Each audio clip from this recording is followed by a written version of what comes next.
അപ്പം അതോടുകൂടിയാണ് ലക്ഷക്കണക്കിന് ഭക്തജനങ്ങൾ ദർശന പുണ്യം നേടി മലയിറങ്ങി പോകുന്നതെന്ന് നമുക്കെല്ലാവർക്കും അറിയുന്നതാണ്.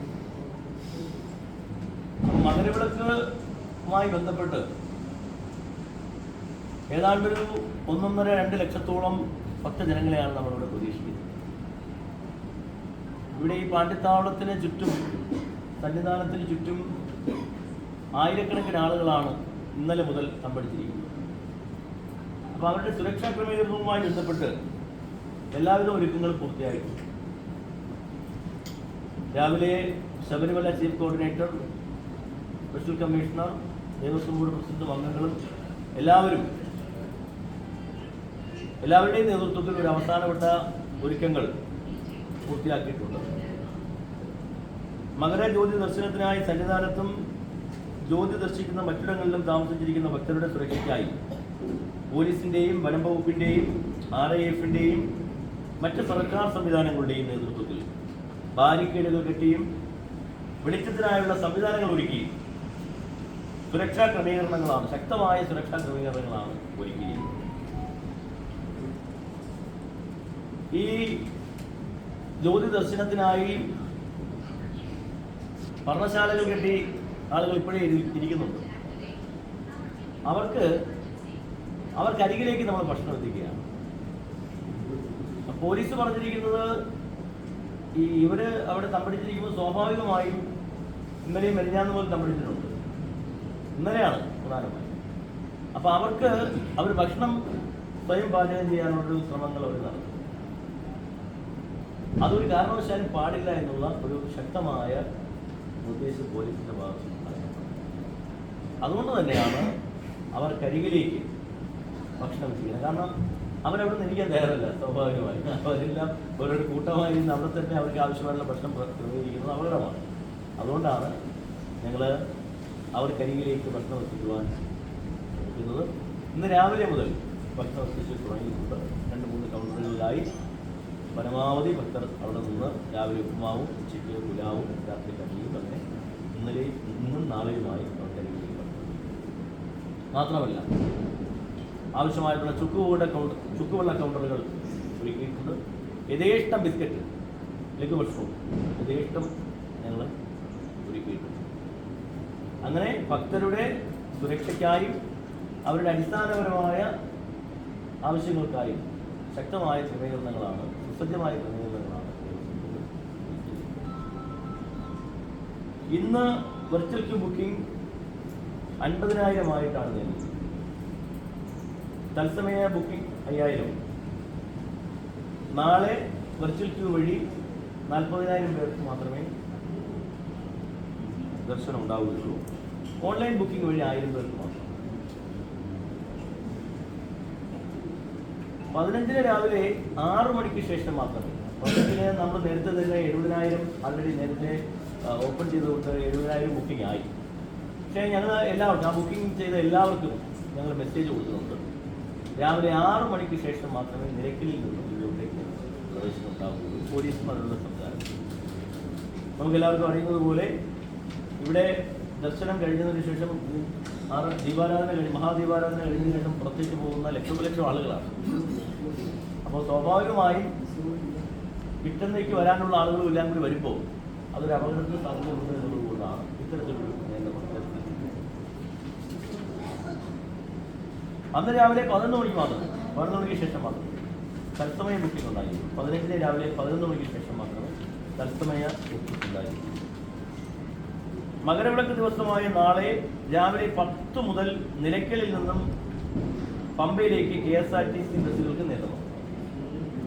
നാളെ 10 മണി മുതൽ പമ്പയിലേക്ക് KSRTC ബസ്സുകൾക്ക് നിയന്ത്രണം ഉണ്ടാകും. തിരുവാഭരണ ഘോഷയാത്ര സന്നിധാനത്തേക്ക് കടന്നു വരുന്നതിനാൽ നാളെ ഉച്ചയ്ക്ക് 12-ന് ശേഷം പമ്പയിൽ നിന്നും സന്നിധാനത്തേക്ക് ഭക്തരെ കടന്നു വരിക. തിരുവാഭരണ ഘോഷയാത്ര വരികയാണ്. അതുകൊണ്ട് 12 മണി മുതൽ ഭക്തരെ കടന്നു വരിക. വൈകുന്നേരം 5 മണി വരെ, 5:30 വരെ. വൈകിട്ട് 5:30-ന് ശരംകുത്തിയിൽ ശബരിമല എക്സിക്യൂട്ടീവ് ഓഫീസർ മുരാരി ബാബുവിന്റെ നേതൃത്വത്തിലുള്ള ദേവസ്വം ഉദ്യോഗസ്ഥരും മറ്റ് സർക്കാർ പ്രതിനിധികളും ചേർന്ന് തിരുവാഭരണ ഘോഷയാത്രയെ വൈകുന്നേരം കൃത്യം 6:30 കൊടിമരച്ചുവട്ടിൽ വെച്ച് ദേവസ്വം ബോർഡ് വകുപ്പ് മന്ത്രിയും നമ്മുടെ ദേവസ്വം വകുപ്പ് മന്ത്രി, തമിഴ്നാട് ദേവസ്വം വകുപ്പ് മന്ത്രി, ദേവസ്വം ബോർഡ് പ്രസിഡന്റും അംഗങ്ങളും മറ്റ് ഉദ്യോഗസ്ഥരും ചേർന്ന് ശ്രീകോവിലേക്ക് പിന്നെ ഘോഷയാത്രയെ വിവാഹ ഘോഷയാത്രയാണ് തന്ത്രി കണ്ടത് രാജീവരും മേൽശാന്തിയും ചേർന്ന് ശ്രീകോവിലിനകത്തേക്ക് തിരുവാഭരണം ഭഗവാൻ ചാർത്തി മഹാദീപാരാധന. ആ മഹാദീപാരാധന നടക്കുന്ന അതേ സമയത്ത് തന്നെയാണ് പൊന്നമ്പല വീട്ടിൽ ദർശനം ജ്യോതിസ് കഴിയുന്നത്. ആകാശത്ത് മകരസംഗമ നക്ഷത്രം. വൈകുന്നേരം കൃത്യം രാത്രി 11 മണിക്ക് തന്നെയാണ് പരിവരാസനം. 19 ആണ് മഹാഗുരുതി. ആ മഹാഗുരുതി കഴിയുന്നതോടുകൂടി മകരവിളക്ക് മഹോത്സവത്തിന് ഏതാണ്ട് പരിസമാപ്തി. ഇതുമായി ബന്ധപ്പെട്ട് പ്രധാനമായും പറയാനുള്ളത്, മകരവിളക്കിന് ശേഷം ജ്യോതി ദർശനം കഴിഞ്ഞ് പമ്പയിലേക്കും മടങ്ങുന്ന ഭക്തർ പോലീസിന്റെ നിർദ്ദേശം കൃത്യമായും പാലിക്കും. പോലീസിന്റെ നിർദ്ദേശം കർശനമായി പാലിക്കുന്നതിനൊപ്പം തന്നെ സ്വയം നിയന്ത്രിച്ചും സഹകരിച്ചാൽ മാത്രമേ വനപാതയിലൂടെ സുരക്ഷിതമായി എത്തിച്ചേരുവാൻ സാധിക്കും. സ്വയം നിയന്ത്രണം, നമ്മളിപ്പോൾ ഒരുപാട് ക്രമീകരണങ്ങൾ പോലീസിന്റെ നേതൃത്വത്തിൽ ടൗൺ മാനേജ്മെന്റുമായി ബന്ധപ്പെട്ട് എടുത്തിട്ടുണ്ട്. പക്ഷേ സ്വയം നിയന്ത്രണമില്ലെങ്കിൽ ഒരു വലിയ അപകടത്തിലേക്ക് പോകുമെന്നാണ് പറയാനുള്ളത്. അതുകൊണ്ട് അത് ഒരു സ്വയം നിയന്ത്രണം ഉണ്ടാകണമെന്നുള്ള ഒരു വിനീതമായ അഭ്യർത്ഥന ദേവസ്വം ബോർഡിനുണ്ട്. ഏതാണ്ട് 1.5 ലക്ഷത്തിലധികം ആളുകളാണ് മകരവിളക്ക് ദർശനത്തിന് ശേഷം താഴേക്ക് പോകുന്നത്. അതിനാൽ ഓരോ ചുവടുവയ്പും കരുതലോടെയും ശ്രദ്ധയോടും കൂടിയാകുന്നത് സുരക്ഷിതത്വത്തിന് വളരെ പ്രധാനമാണ്. കഴിയുന്നതും മുതിർന്ന അമ്മമാരും കുട്ടികളും നാളത്തെ ദിവസം ദർശനത്തിന് തിരഞ്ഞെടുക്കാതിരിക്കുന്നതാകും ഉചിതമെന്നുള്ള ഒരു അഭ്യർത്ഥനയും കൂടി ലക്ഷോപലക്ഷം ആളുകളാണ്. അപ്പോൾ സ്വാഭാവികമായും നമ്മൾ എത്ര ക്രൗഡ് മാനേജ്മെന്റ് നടത്തിയാലും സ്വയം നിയന്ത്രിച്ച് പോയില്ലെങ്കിൽ ചെറിയ പ്രശ്നങ്ങൾ ഉണ്ടാവുള്ളൂ. അവർക്ക് 15, 16, 17 തിരുവാഭരണം ചാർത്തിയ ഭഗവാനെ ദർശനം നടത്തുവാനുള്ള എല്ലാ സൗകര്യങ്ങളും ദേവസ്വം ബോർഡ്. അതുകൊണ്ട് ഞങ്ങളുടെ ഒരു അഭ്യർത്ഥനയാണ്, നാളെ വളരെ പ്രായമായ അമ്മമാർ, കുട്ടികൾ ദർശനത്തിന് തിരഞ്ഞെടുക്കാതെ 15, 16, 17, 18 പിന്നെ തിരുവാഭരണം ചാർത്തിയ ദർശനമില്ല. ദർശനം ഉണ്ടാവും, പക്ഷേ തിരുവാഭരണം ചാർത്തിയുള്ള ദർശനം 17 വരെ മാത്രമേ ഉണ്ടാവൂ. 18, 19 ദർശനം ഉണ്ടാവും. അപ്പോൾ ആ ഒരു ദിവസം തിരഞ്ഞെടുത്താൽ 19-ാം തീയതി വരെ ഭഗവാന്റെ ദർശനം, 20-ാം തീയതിയാണ് രാജാവിന് മാത്രമുള്ള ദർശനം. അപ്പം അതുകൊണ്ട് ഇത്തരം ദിനങ്ങൾ കൂടി പരമാവധി ആളുകൾ തിരഞ്ഞെടുത്ത് ഒരു അപകടരഹിതമായ, യാതൊരു കുഴപ്പവുമില്ലാത്ത ഭംഗിയായ സംതൃപ്തമായ ഒരു മണ്ഡല മകരവിളക്ക് മഹോത്സവത്തിന് എല്ലാവരും സഹകരിക്കണമെന്നാണ് വിജയപൂർവ്വം ദേവസ്വം ബോർഡ് പറയുന്നത്. സുരക്ഷിതത്വം വളരെ പ്രധാനമാണ്. നമുക്കറിയാം, തിരുപ്പതിയിൽ നമ്മൾ കണ്ടതാണ് ഈ അടുത്ത കഴിഞ്ഞ ആഴ്ച. അപ്പോൾ ഈ ജനക്കൂട്ടവും ഈ വെള്ളച്ചാട്ടവും ഏതാണ്ട് ഒരുപോലെയാണ്. ഒരിക്കലും നിയന്ത്രിക്കാൻ പറ്റാത്തൊരവസ്ഥയാണ്. എത്ര തന്നെ ശക്തമായൊരു പോലീസ് സംവിധാനമുണ്ട്. കുറച്ചുകൂടി സജീവമായ രീതിയിൽ എണ്ണം വർദ്ധിപ്പിച്ചുകൊണ്ട് തന്നെ സുരക്ഷാ ക്രമീകരണങ്ങൾ പോലീസ് ഒരുക്കിയിട്ടുണ്ട്. ഇന്ന് രാവിലെയും ഈ മുഴുവൻ പ്രദേശത്തും ഡൽഹിയുടെ നേതൃത്വത്തിൽ, സ്പെഷ്യൽ ഞങ്ങൾ എല്ലാവരുടെയും നേതൃത്വത്തിൽ തന്നെ ഏതാണ്ട് 1.5 മണിക്കൂർ ഞങ്ങൾ വിലയിരുത്തലാണ്. ഓരോ മുക്കും മൂലയും വിലയിരുത്തുന്നുണ്ട്. പക്ഷേ ചെറിയ ഏതാണ്ടൊരു 7 മണി മുതൽ 10 മണി വരെ ക്രൂസിലാണ്. നാളെ ഈ മകരവിളക്കിന് ശേഷമുള്ള 7 മണി മുതൽ 10 മണി വരെ വളരെ ക്രൂസിലാണ്. ആ ഒരു നിർണായകമായ മുഹൂർത്തത്തിൽ ഓരോരുത്തരുടെയും ഒരു കാൽ ചൂട് പോലും ഇഴയ്ക്കാൻ പാടില്ല എന്നുള്ളൊരു വിനീതമായ അഭ്യർത്ഥനയാണ്. അതിന് നമുക്ക് സ്വയം പരമാവധി സ്വയം നിയന്ത്രിക്കുകയും കൂടി വേണം എന്നുള്ളൊരു വിനീതമായ അഭ്യർത്ഥനയാണ് ഞങ്ങൾക്ക് ദേവസ്വം ബോർഡിന് പറയുവാനുള്ളത്. ഇതുവരെ മാധ്യമങ്ങൾ നൽകിയൊരു സഹകരണം വളരെ ഗംഭീരമായ രീതിയിൽ ഇതുവരെ ഇല്ലാത്ത രീതിയിലുള്ള സഹകരണമാണ് മാധ്യമങ്ങളുടെ ഭാഗത്തു നിന്ന് ഞങ്ങൾ കിട്ടിയിട്ടുള്ളത്. ചെറിയ ചെറിയ വീഴ്ചകളൊക്കെ ഉണ്ടായിട്ടുണ്ട്. അതെല്ലാം ആ കാര്യങ്ങൾ പോലും അതൊന്നും ഒരു വലിയ സംഭവമാണെന്ന് വരുത്താതെ ഞങ്ങളുടെ പരിമിതികൾ മനസ്സിലാക്കിക്കൊണ്ട് ഞങ്ങളോട് വളരെ ഗംഭീരമായി സഹകരിച്ചുകൊണ്ടിരിക്കുന്ന മാധ്യമങ്ങൾ ഇക്കാര്യത്തിൽ കൂടി ഞങ്ങളോടൊപ്പമാണ് എങ്കിലും ഒന്ന് നിന്ന് ഈ കാര്യങ്ങൾ വിജയിപ്പിക്കുവാൻ നിങ്ങളുടെ എല്ലാവിധമായ സഹകരണം എന്ന് പറയുന്നത് ഞാൻ പറയും ഈ വാർത്തകൾ നിങ്ങളുടെ ഒരു യഥാർത്ഥത്തിൽ മാധ്യമങ്ങളാണല്ലോ ഞങ്ങളിവിടെ നിന്ന് പറഞ്ഞാലും നിങ്ങളിലൂടെയാണല്ലോ ഇത് എത്തുന്നത്. അപ്പം ഇന്നത്തെ നാളത്തെ ക്രമീകരണങ്ങളെ സംബന്ധിച്ച് ഓരോരുത്തരും ശ്രദ്ധിക്കേണ്ട കാര്യങ്ങളെ സംബന്ധിച്ച് ഒരു വലിയ വാർത്ത, വലിയ പ്രചരണം, അതിനുവേണ്ടിയാണ് സത്യത്തിൽ ഇന്ന് പത്രസമ്മേളനം വിളിച്ചിരിക്കുന്നത് തന്നെ അതിനുവേണ്ടിയാണ്. ഞാൻ ഈ പറഞ്ഞ കാര്യങ്ങളൊക്കെ ഏതാണ്ട് നിങ്ങൾക്കൊക്കെ അറിയാവുന്നതാണ്.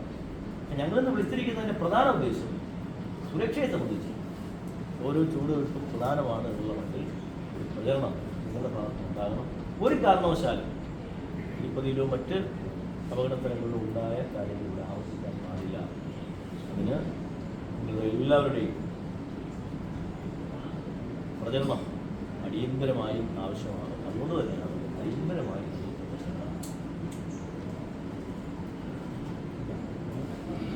ഈ ജ്യോതിദർശനം കഴിഞ്ഞിട്ട് പ്രസിഡന്റ് പറഞ്ഞത് ജ്യോതിദർശനം കഴിഞ്ഞിട്ട് വലിയ തിക്കും തിരക്കൊന്നും ഉണ്ടാകാതിരിക്കാൻ ആവശ്യമായ സ്വയം നിയന്ത്രണം ഫസ്റ്റ് തന്നെ ഉണ്ടാക്കുന്ന മെസ്സേജാണ് നമ്മൾ കൊടുക്കുന്നത്. അങ്ങനെ വന്ന് മടങ്ങിപ്പോകുമ്പോൾ തിരക്കുണ്ടായാൽ കുട്ടികളും കുറച്ച് പ്രായാധിക്യമുള്ളവരും വന്നാൽ അത് വിഷമമാകും. പിന്നെ ഇവർക്ക് മടങ്ങിപ്പോകാൻ ആവശ്യമായിട്ടുള്ള എല്ലാ ഗതാഗത സംവിധാനവും KSRTC അടക്കം ക്രമീകരിച്ചിട്ടുണ്ട്. 800ഓളം ബസ്സുകളാണ് ക്രമീകരിച്ചിട്ടുള്ളത്. 800ഓളം ബസ്സുകൾ, 150 ബസ്സുകൾ ഷട്ടിൽ തന്നെ ഉണ്ട്. അതുകൊണ്ട് വണ്ടി കിട്ടത്തില്ല, ധൃതി വെച്ച് പോയി തിക്കും തിരക്കും ഉണ്ടാകേണ്ട യാതൊരു കാര്യവുമില്ല എന്നുള്ള മെസ്സേജ് കൂടി കൊടുക്കണമെന്ന് അഭ്യർത്ഥിക്കുന്നു. ഇനി ഹരിവരാസന പുരസ്കാരം നാളെ 10 മണിക്കാണ്. എല്ലാ വർഷവും നൽകുന്ന പുരസ്കാരമാണ്. ദേവസ്വം ഡിപ്പാർട്ട്മെന്റും ദേവസ്വം ബോർഡും കൂടിയാണ് ഈ പുരസ്കാരം തീരുമാനിക്കുന്നത്. ഇപ്രാവശ്യം ഗാനരചയിതാവും സംഗീതജ്ഞനും അഭിനേതാവും മ്യൂസിക് തെറാപ്പിസ്റ്റുമാണ്. മ്യൂസിക് തെറാപ്പിസ്റ്റ് ഒക്കെയാണ് അദ്ദേഹം. ഒരു സകലകല വല്ലഭനാണ്. അപ്പം അദ്ദേഹത്തിനാണ് ഇപ്രാവശ്യത്തെ ഹരിവരാസന പുരസ്കാരം. ബഹുമാന്യനായ ദേവസ്വം സഹകരണ വകുപ്പ് മന്ത്രി VN വാസവനാണ് നൽകുന്നത്. തമിഴ്നാട് ദേവസ്വം മന്ത്രി ഈ ഹരിവരാസന പുരസ്കാര ചടങ്ങിൽ പങ്കെടുക്കുന്നു എന്നുള്ളത്, വിശിഷ്ടാതിഥിയായി പങ്കെടുക്കുന്നു എന്നുള്ളത് പ്രത്യേക കാര്യമാണ്. മറ്റ് MLA മാർ, മറ്റ് രാഷ്ട്രീയ സാമൂഹിക രംഗത്തുള്ളവരൊക്കെ ഈ ചടങ്ങിൽ പങ്കെടുക്കും. അതുകൂടി ഒന്ന് ഇന്നലെ നടന്ന പമ്പാ സംഘം സത്യത്തിൽ ഒരു വേണ്ടത്ര ഒരു പ്രചരണം നമുക്ക് കിട്ടിയില്ല. പക്ഷേ നമ്മൾ 18-ലെ പ്രളയത്തിന് ശേഷമാണ് ഞങ്ങൾ പുനരാരംഭിച്ചത്. ഒരു 3 ദിവസമാണ് സാധാരണഗതിയിൽ പ്രളയത്തിന് മുമ്പുണ്ടായിരുന്നത്. അതൊരു ആധ്യാത്മിക സംഗമം എന്നതിനുപരിയായി മണ്ണും മനുഷ്യനും മരങ്ങളും പ്രകൃതിയും എല്ലാം ഒന്നിച്ചു ചേരുന്ന ഒരു തത്വഭക്തി എന്നുള്ള എല്ലാം ഒന്നാണ് എന്നുള്ളൊരു മട്ടിലേക്കുള്ള ഒരു മാനവികതയുടെ മതസൗഹാർദ്ദത്തിൻ്റെ പ്രതീകമായി ശബരിമല എന്ന് പറയുന്ന മഹത്തായ ആരാധനാലയത്തെ ലോകത്തെമ്പാടും അതിൻ്റെ പ്രാധാന്യം എത്തിക്കണമെന്നുള്ള മട്ടിലാണ് നമ്മൾ പണ്ട് സംഘടിപ്പിച്ചു വന്നിട്ടുള്ളത്. അടുത്ത വർഷം ഇന്നലെ ബഹുമാനായ മിനിസ്റ്റർ അവിടെ പ്രഖ്യാപിച്ചു. അടുത്ത വർഷം 2-3 ദിവസങ്ങളിലായി വിവിധ സെഗ്മെന്റുകളായി ആത്മീയ പ്രഭാഷണങ്ങളും മതസൗഹാർദ്ദ സമ്മേളനങ്ങളും ഒക്കെ ആയിട്ടൊരു മാനവികതയുടെ മൂല്യങ്ങൾ ഉയർത്തിപ്പിടിക്കുന്ന രീതിയിൽ, മതസൗഹാർദ്ദത്തിൻ്റെ മൂല്യങ്ങൾ ഉയർത്തിപ്പിടിക്കുന്ന രീതിയിൽ, ആചാരങ്ങൾ സംരക്ഷിച്ചുകൊണ്ട് മുന്നോട്ട് പോകുന്ന രീതിയിൽ ഈ പരിപാടി സംഘടിപ്പിക്കുന്നുണ്ടല്ലേ തന്നെ പറഞ്ഞു.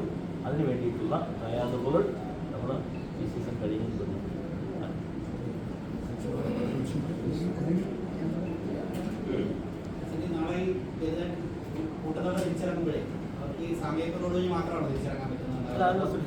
അത് ഔട്ടും എക്സിറ്റ് ചെയ്ത് എന്ന് പറയുന്നു. രാവിലെ നടന്നു ഗംഭീരമായ അതിൻ്റെ ഒരു സംവിധാനം പോലീസ് അതിനൊരു മാർഗരേഖ തയ്യാറാക്കിയിട്ടുണ്ട്. കൃത്യമായൊരു ഹോംവർക്ക് ഒരു റൂട്ട് വരച്ച് തന്നെ ഞാൻ ഇപ്പം തയ്യാറാക്കി തന്നെ പോലീസ് തയ്യാറാക്കിയിട്ടുണ്ട്.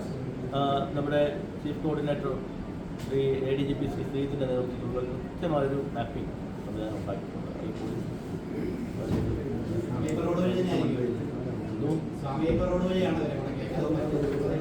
സാധാരണ ഉള്ളതുപോലെ തന്നെയാണ് കയറി വരുന്നതും ഇറങ്ങി പോകുന്നതുമായ ക്രമീകരണങ്ങളാണ്. അതിൽ കുറച്ചുകൂടി ഒരു സുരക്ഷാ ക്രമീകരണങ്ങൾ പോലീസ് എടുത്തിട്ടുണ്ട്. ഇന്ന് വൈകുന്നേരം ബഹുമാനായ മന്ത്രി ദേവസ്വം വകുപ്പ് മന്ത്രി ഇന്ന് വൈകുന്നേരം വരികയാണ്. ഇന്ന് രാത്രി തന്നെ തമിഴ്നാട് ദേവസ്വം വകുപ്പ് മന്ത്രി വരും. MLA-മാർ MP-മാരൊക്കെ ഇവിടെ ഉണ്ട്. അങ്ങനെ എല്ലാവരുടെയും സഹകരണത്തോടുകൂടി അതിൽ എല്ലാ സർക്കാരിൻ്റെ വിവിധ വകുപ്പുകൾ, എല്ലാ രാഷ്ട്രീയ സാമൂഹിക സംഘടനകൾ, സാമുദായിക സംഘടനകൾ എല്ലാവരുടെയും പിന്തുണ ഇക്കാര്യത്തിൽ ദേവസ്വം ബോർഡിന് ലഭിച്ചിട്ടുണ്ട് എന്നുള്ളത് വളരെ സന്തോഷത്തോടുകൂടി ഞാൻ കാണുന്നു. ഈ തിരുവാഭരണ ചാർട്ടിലെ ദർശനം നേരത്തെ പറഞ്ഞത് 18 വരെ ഉണ്ടാകും, 17 വരെ 17 വരെ 18 ഒരു മുഹൂർത്തം നോക്കിയിട്ടാണത്. 10 മണിക്കൂറോടുകൂടി അതിൻ്റെ തന്ത്രിയുടെ ഒരു നിർദ്ദേശപ്രകാരം. ഈ പാണ്ഡിത്താവളത്തിൽ തമ്പടിച്ചിരിക്കുന്ന ഭക്തർക്ക് ദർശനത്തിനുള്ള അവസരം ഉണ്ടാകുമോ, അതോ കഴിഞ്ഞ പ്രാവശ്യത്തെ പോലെ തന്നെ അവരെയും പമ്പിലേക്ക് ഇറക്കി വിടുമോ? എന്ത് ചെയ്യാൻ പറ്റും? എല്ലാവർക്കും അവരെ ഇത് നോക്കാം, പരമാവധി നോക്കാം. ഈ അവർ പ്രധാനമായും നിൽക്കുന്നത് പാണ്ഡിത്താളം തമ്പടിച്ചിരിക്കുന്ന ആളുകളെല്ലാം ഇവിടെ ദർശനം കഴിഞ്ഞ് ദർശനം പൂർത്തിയാക്കിയാണ് ഇവിടെ. അപ്പോൾ അവരിപ്പോൾ നിൽക്കുന്നത് ഭഗവാന്റെ ദർശനം പൂർത്തിയാക്കിയ ആളുകളാണ് ഇപ്പോൾ ഇവിടെ തമ്പടിച്ചിരിക്കുന്നത്. അവരുടെ ഇനിയുള്ള ലക്ഷ്യം എന്ന് പറയുന്നത് പൊന്നമ്പലമായിട്ട് തെളിയുന്ന ജ്യോതി കാണുക, മകരസംക്രമ കാണുക. ദർശനത്തിന് ഭക്തർ പൂർത്തിയാക്കിയാലും അവർ കാത്തിരിക്കുന്നത് ഈ തിരുവാഭരണം ചാർത്തിയുള്ള അയ്യപ്പനെ കാണാൻ വേണ്ടിയാണ്. സ്വാഭാവികമായിട്ട് അവർ ജ്യോതി ഒറ്റ കാര്യമുള്ളൂ, അവർക്കെല്ലാം കൂടെ ഒരുമിച്ചൊന്നായി അതേ സമയത്ത് തന്നെ അവിടെ വന്നത് കാണാമെന്ന് പറഞ്ഞാൽ അതിനുള്ള ക്രമീകരണം ചെയ്തിട്ടുണ്ടോ എന്നാണ് എൻ്റെ ചോദ്യം. ഇവിടെ നിന്ന് നാളെയോ മറ്റന്നാളോ കാണുന്നത് കഴിഞ്ഞ പ്രാവശ്യം നിർബന്ധപൂർവ്വം അവരെ പമ്പിലേക്ക് ഇറക്കി വിട്ടു. ഒരേ സമയത്ത് വരുമ്പോൾ സ്വാഭാവികമായിട്ട് ഞാൻ പറയുന്നു, ഒരേ സമയത്ത് ഒരു ലക്ഷ്യത്തിലേക്ക് വരുമ്പോൾ സ്വാഭാവികമായും പോലീസ് അറിയില്ലേ. ഒരു കാര്യം, ഇവിടെ തിരുവാഭരണ ദർശനം പൂർത്തിയാക്കിയിട്ടേ പോകൂ എന്ന് പറഞ്ഞ് അവിടെ കഴിയുന്നവർ അവിടുന്ന് ആരും അടിച്ചിറക്കി വിടില്ല. സൗകര്യം പോലെ വന്ന് കാണാം, തൊഴുവാം, പ്രശ്നമില്ല. സത്യത്തിൽ നിങ്ങൾക്ക് എല്ലാവർക്കും അറിയാം, ഇവിടെയുള്ള പ്രശ്നം അറിയാം. 6:30 മണി കഴിഞ്ഞാൽ ദൈവർക്ക് എത്രയോ വർഷങ്ങളോട് നിൽക്കുന്നതാണ്. ഒരു 6:30 മണി കഴിഞ്ഞാൽ കടൽ വെട്ടുന്നത് ഇവിടെ പിന്നെ ആരെയും കാണാൻ പറ്റും അല്ലെ? അങ്ങനെയല്ലേ? ആരും കാണില്ല ഇവിടെ. എത്ര വർഷങ്ങൾ നിൽക്കുന്നതാണ്. ഒരു 7-7:30 കഴിയുമ്പോൾ ഇവിടെ ആരും കാണും. അങ്ങനെ ഒരു സ്ഥിതിവിശേഷം വന്നാൽ വലിയ പ്രശ്നം. അപ്പോൾ അതുകൊണ്ട് അതിനുശേഷം എത്ര സമയം വേണമെങ്കിലും കാണാം. സുരക്ഷയാണ് ഞങ്ങളുടെ മുഖ്യമായിട്ടുള്ള പ്രധാനപ്പെട്ട കാര്യം അതുകൂടെയല്ലേ നമ്മൾ അതുകൂടെ നോക്കണ്ടേ. പ്രത്യേകിച്ച് തിരുപ്പതിയിൽ വന്നിരിക്കുന്ന ഒരു വിഷയം നമ്മൾ മുൻകൂട്ടി കാണണ്ടേ. ഒരു അപകടം ഉണ്ടാകാൻ പാടില്ല. നിങ്ങളെല്ലാം സഹകരിച്ച് കൊണ്ടുവന്ന ഒരു നല്ല അന്തരീക്ഷം ഉണ്ടാവില്ല. അനുഭവങ്ങൾ ഉണ്ടായിട്ടുണ്ടല്ലോ. നമുക്ക് അനുഭവങ്ങൾ പാഠം പഠിക്കുന്നില്ല, നമ്മൾ ആവർത്തിക്കാൻ. നമുക്കറിയാം, എപ്പോഴും ഈ പുല്ലുമേട് ദുരന്തമായാലും വർഷങ്ങൾക്ക് മുമ്പ് ഹിൽടോപ്പിലുണ്ടായ ദുരന്തമായതൊക്കെ ഉണ്ടാക്കുന്ന സമയം എപ്പോഴാണ്? 7-10. അതുണ്ടാകാൻ പാടില്ല എന്നുള്ളതാണ്. അന്ന് ക്രമീകരണങ്ങളുണ്ടായ വീഴ്ചയാണ് ദുരന്തങ്ങൾക്ക് കാരണം. ഞാൻ പറയുന്നത് നമ്മൾ എത്ര ശക്തമായ ക്രമീകരണങ്ങൾ നടത്തിയാലും ഒരു ചെറിയ വീഴ്ച പോരെ എന്തെങ്കിലും സംഭവിക്കാൻ. പിന്നെ അത് വലിയ സംഭവമായിട്ട് മാറില്ല. പിന്നെ അതിൽ നിന്നും എടുത്തതും എടുക്കാത്തതിനെ സംബന്ധിച്ച് കാര്യമില്ലല്ലോ. അതുകൊണ്ടാണ് എല്ലാവരും കൂടി സഹകരിച്ച് ഇതുവരെ ഗംഭീരമായി പോവുകയാണ്. ഒരു കാര്യം